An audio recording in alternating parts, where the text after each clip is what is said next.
Hi sa inyo guys and welcome po sa bagong episode ng vlog natin ngayon. So ngayon may bubuksan tayong item. So expect nyo na mas marami tayong bubuksan ngayong December kasi meron kaming re-regaluhan this New Year. So baka makatulong sa inyo kung ano yung mga pwede nating i-regalo sa mga mahal natin sa buhay. So ito, actually hindi pa naman to regalo. So, mas maganda makita muna natin.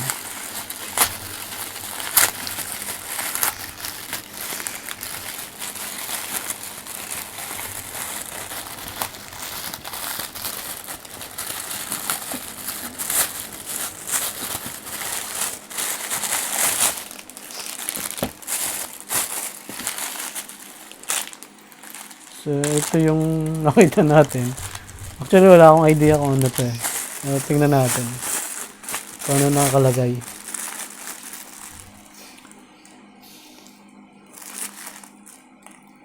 So, ang company nila is Matata Shop.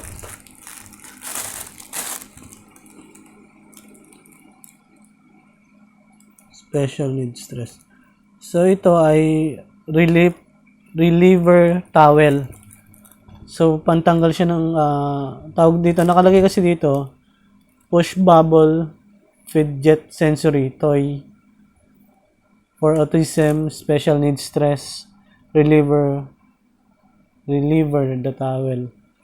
So, hindi naman siya direct na pang special needs na pang tanggal siya ng stress. So, yun. Tingnan natin.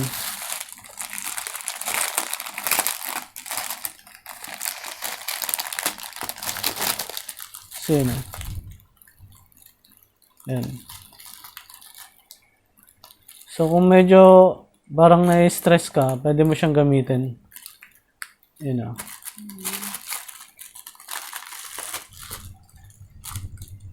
Ayan.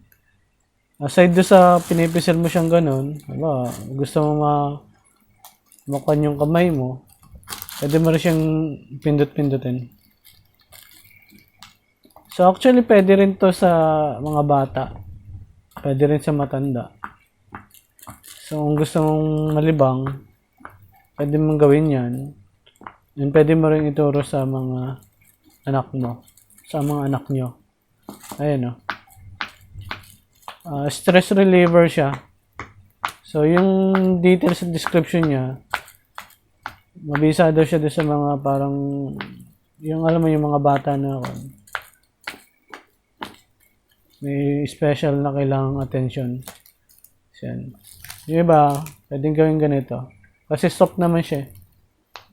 Yan. Pipindit-pindutin lang. Parang pwede mo rin siyang gawin pang play. Ayan. So yan guys. Ito lang naman yung simpleng content natin ngayon. At least kung sakaling may mga kakilala kayo na parang, alam niyo yun, kailangan ng ganyang bagay, pwede nyo i-share yung video. So, yun lang po. And, pwede ko ilagay yung link nitong product na ito sa description box para kung sakaling gusto nyo mag-avail. And, don't forget to subscribe guys and lumalaki yung family natin.